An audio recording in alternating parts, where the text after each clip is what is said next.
আসসালামু আলাইকুম ওরহমতুল্লাহি ওয়াবারাকাতুহু। ইন্নাল হামদুলিল্লাহ নাহমাদুহু ওয়া নাস্তাইনুহু ওয়া নাউযু বিল্লাহি মিন শুরুরি আনফুসিনা ওয়া মিন সাইয়্যাতি আমালিনা মান ইয়াহদিল্লাহু ফালা মুদিল্লা লাহু ওয়া মান ইউদ্লিলহু ফালা হাদিয়া লাহু ওয়া নাশহাদু আল লা ইলাহা ইল্লাল্লাহু ওয়াহদাহু লা শারীকা লাহু ওয়া নাশহাদু আন্না মুহাম্মাদান আবদুহু ওয়া রাসূলুহু ফা ইন্না খায়রুল হাদিসি কিতাবুল্লাহ وخير الهدى هدى محمد رسول الله صلى الله عليه وسلم بارك لنا ولكم في القرآن العظيم ونفعنا بكم بالكتاب ذكر الحكيم إنه تعالى زود كريم وشر الأمور محدثاتها وكل محدثات بدعة وكل بدعة ضلالة وكل ضلالة في النار اللهم صل على محمد وعلى آل محمد كما صليت على إبراهيم وعلى آل إبراهيم إنك حميد مجيد اللهم بارك على محمد كما باركت على إبراهيم وعلى آل إبراهيم إنك حميد مجيد أعوذ بالله من الشيطان الرجيم بسم الله الرحمن الرحيم কাছে দূরের প্রিয় দিনদার মুসলিম ভাই বোনেরা, আসসালামু আলাইকুম ওরহমতুল্লাহি ওয়াবারাকাতুহু। আপনারা সবাই কেমন আছেন? আশা করি আল্লাহর অশেষ রহমতে আপনারা ভালো আছেন। প্রিয় ভাই বোনেরা, পূর্বের পর্বের মতো আজকেও ইসলামের আরেকটি গুরুত্বপূর্ণ বিষয় নিয়ে আপনাদের সামনে কথা বলবো। আশা করি আপনারা শুনবেন এবং শেখার চেষ্টা করবেন। ইনশাআল্লাহ শিখলে দুনিয়া এবং আখিরাতে উভয় জগতে আপনার কল্যাণ নিহিত হবে। তাই ভিডিওটাকে স্কিপ না করে আপনারা বিষয়টাকে জানার এবং শোনার চেষ্টা করবেন ইনশাআল্লাহ। তো প্রিয় দিনদার ভাই বোনেরা, আজকে যে গুরুত্বপূর্ণ বিষয়টি নিয়ে আপনাদের সাথে আমি কথা বলবো, দিনই আলোচনা করব, সেই বিষয়টি হলো অজু নিয়ে। অজুর 10টি সত্য নিয়ে আলোচনা করব ইনশাআল্লাহ। এই বিষয়টি হয়তো আমরা অনেকে জানি না, জানলেও হয়তো অনেকে আমরা ভুলে গেছি। আশা করি নতুন করে শিখবেন ইনশাআল্লাহ। আশা করি আপনারা সবাই সময় নিয়ে দেখবেন। প্রিয় ভাই বোনেরা, আজকে অজুর 10টি সত্যের উপর আলোচনা করব। তো প্রিয় ভাই বোনেরা, যে সত্যটি আমি নিয়ে আলোচনা করব তিনি হচ্ছেন সৌদি আরবের গ্র্যান্ড মুফতি শাইখুল হাদিস বিন বাজ রহমুল্লাহর ফতোয়া অনুযায়ী আমি এখন কথা বলবো। তো 10টা শর্ত হলো, 1 নাম্বার, উযুকারী ব্যক্তি হচ্ছে 1 নাম্বার হলো আল ইসলাম, অর্থাৎ যে ব্যক্তি উযু করবেন তিনি মুসলিম হতে হবে। মুসলিম ছাড়া উযু করলে উযু হবে না, কারণ তৌহিদবাদী মুসলিম না হলে তাহলে সেই ব্যক্তি উযু করে কোনো ফায়দা নেই। অতএব 1 নাম্বার শর্ত হলো উযুকারী ব্যক্তি মুসলিম হতে হবে। 2 নাম্বার শর্ত হলো আল আকল, অর্থাৎ উযুকারী ব্যক্তি আকলবান হতে হবে। পাগল বা গাফিল চলবে না, উযুকারী ব্যক্তি আকলবান হতে হবে, বা তিনি কি করতেছেন তা বুঝে শুনে উযু করতে হবে। 3 নাম্বার হলো আত-তামিজ, অর্থাৎ উযুকারী ব্যক্তি একজন বালক হতে হবে। নাবালক উযু করলে কোনো সময় ভুল হওয়ার সম্ভাবনা থাকে, তাই যে ব্যক্তি উযু করবে সেই বালক অবস্থায় উযু করতে হবে। 4 নাম্বার শর্ত হলো আন-নিয়াত, অর্থাৎ উযুকারী ব্যক্তি নিয়ত করতে হবে। নিয়ত করতে হবে না, নিয়ত করতে হবে। আমরা আমাদের দেশে যারা আছি তারা মনে করি উযুর নিয়ত করতে হবে, যেমন আমরা ছোটোবেলায় শিখেছি নাবায় তুয়ান বা বিভিন্ন রকমের নামাজের নিয়ত করতে হয়। এ ধরনের কোনো নিয়ত করা লাগবে না।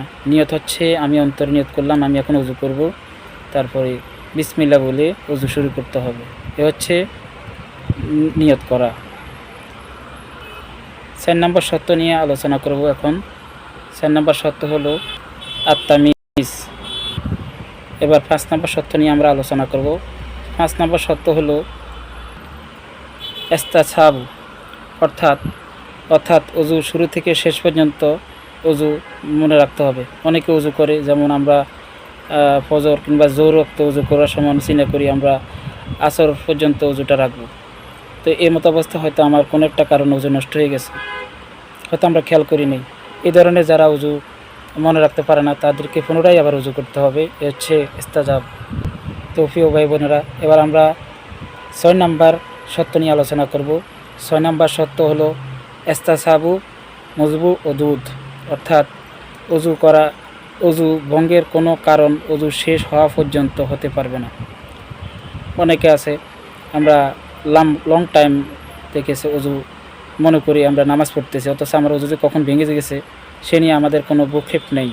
অতএব এই ধরনের মানুষ যেন পুনরায় অজু করা উচিত, যেন কোনো প্রকার কোনো অজু সত্য নগণ না হয়।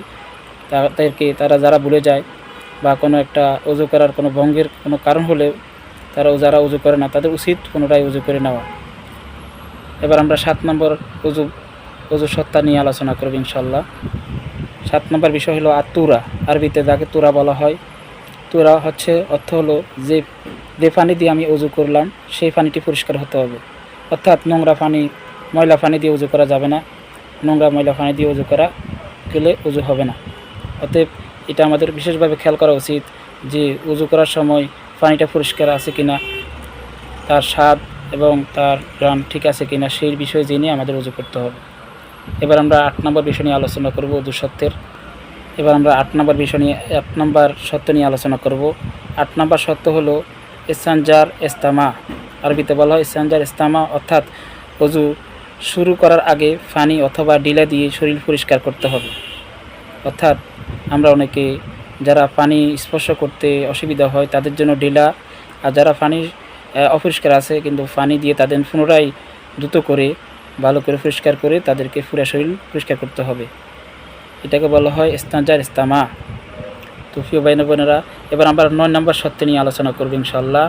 9 নম্বর সত্য হলো এসবাবুল উদুদ, অর্থাৎ অজুকারী ব্যক্তি এমন কোনো মেকআপ লাগিয়েছে যার কারণে চামড়ায় অজুর পানি স্পর্শ করতে পারতেছে না। এমত অবস্থায় তার উচিত ওই মেকআপটা ভালো করে তুলে ঘষে উঠিয়ে নেওয়া এবং তাকে পুনরায় উজু করা। তো প্রিয় ভাই বোনেরা, আমরা এখন আলোচনা করব হুজুর 10 নম্বর সত্য নিয়ে। 10 নম্বর শেষ সত্য নিয়ে আমরা আলোচনা করব ইনশাল্লাহ। 10 নম্বর সত্য হলো আর দুখুন অর্থ হলো অজু করা ব্যক্তি অজু ভঙ্গের হওয়ার আশঙ্কা থাকে তার অজু আত্মমতো অজু করে নেওয়া। এটাও একটা গুরুত্বপূর্ণ বিষয়। আমরা অনেকে অজু করি কিন্তু অজু অনেক সময় নষ্ট হয়ে যাওয়ার আশঙ্কা থাকে। অনেকে মনে করে আমরা অজু ঠিক আছে, আমরা অজুটা করি না, নামাজ পড়ি, অথচ আমার কোনো একটা কথার কারণে বা কোনো একটা খারাপ উচ্চজরা হাসার কারণে আমার অজু নষ্ট হয়ে গেছে। তারপরও আমি নামাজ পড়তেছি বা আমি সুইতে কাইতে পড়ে গেছি, আমি তারপরও আবার অজু করতেছি না। আমি এরকম অনেকের ক্ষেত্রে হয়ে থাকে। তো অজু আর দোকান অর্থ হচ্ছে অজু করার ব্যক্তি অজু করার ভঙ্গের হওয়ার আশঙ্কা থাকে। যে কোনো একটা আশঙ্কা থাকলে তার অজু আবার দ্বিতীয়বার করে নেওয়া, এটা হচ্ছে উচিত। তো প্রিয় ভাই বোনেরা, এটা আমি সহি হাদিস থেকে দিই নাই, তবে এটা একজন পপুলার আলেম শাইখুল হাদিস বিন বাজ রহমুল্লাহর একটা ফতোয়া থেকে নেওয়া। আশা করি আপনাদের এই একটা বিশেষ জিনিস নতুন করে জানলেন, নতুন করে শেখার চেষ্টা করবেন ইনশাল্লাহ। যদি কোনো ভুল হয়ে থাকে বা আমি তো পুরোপুরি ইসলামিক বক্তা নই, আমি শুধু আমার যেটুকু আমি পড়েছি, যেটুকু জেনেছি সে অনুযায়ী আমি আপনাদেরকে জানানোর চেষ্টা করেছি। বিশেষ করে আমি চাই যে আমার যারা ফ্যান ফলোয়ার আছে তারা বিষয়গুলো নতুন করে জানবে। শুধু সকল সকল আলেমরা যে দিন প্রচার করবে তা না, আমাদেরকেও আল্লাহ তাআলা সুবহানাহু ওয়া তাআলা আমাদেরকেও দিনের যেটা জানবো সেটা প্রচার করার জন্য আমাদের নবী রাসূল সাল্লাল্লাহু আলাইহি ওয়াসাল্লাম বিশেষভাবে ত্যাগ দিয়েছিলেন। তো অনেকে বলতে পারে যে আপনি কেমন ধরনের আলেম হলেন, কতটুকু শিক্ষাগত যোগ্যতা বা এই ধরনের অনেকে প্রশ্ন করতে পারেন। কিন্তু বিষয় হলো ভাইয়া, আপনি যদি কিছুটা জানেন এবং অন্যকে জানান, তাহলে আপনার ইসলামের জন্য অনেক গুরুত্বপূর্ণ ফায়দা হবে। আমি যেটুকু জেনেছি, আমি যেটুকু শিখেছি, আল্লাহ সুবহানাহু ওয়া তাআলা যেটুকু আমাকে আমার এই ক্ষুদ্র জ্ঞানে দিয়েছেন, সেই জ্ঞানগুলো আমি আপনাদের সামনে জানানোর চেষ্টা করছি। আশা করি আমি আমার নেক উদ্দেশ্যে আমি চেষ্টা করছি আপনাদেরকে জানানোর জন্য। বিশেষ করে যদি কোনো ভুল হয়ে থাকে ক্ষমা দৃষ্টি দেখবেন। আশা করি আমার হয়তো কোনো একটা কথা বোঝাতে গিয়ে অনেক সময় ভুল হওয়ার সম্ভাবনাই থাকে, আর মানুষ মাত্রই ভুল। যেহেতু আমাদেরকে কোরআনে আল্লাহ সুবহানাহু ওয়া তাআলা নাস হিসাবে বলছেন, নাস শব্দের অর্থ হচ্ছে বলে যাওয়া বা ইনসান শব্দের অর্থ বলে যাওয়া।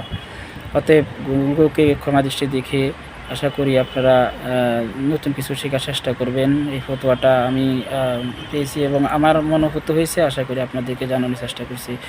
ভিডিওটা অনেক লম্বা হয়েছে, পূর্বের ভিডিওগুলোর মতো এই ভিডিওটা অনেক লম্বা হওয়ার কারণ হলো এখানে অনেকগুলো সত্য উল্লেখ করা হয়েছে।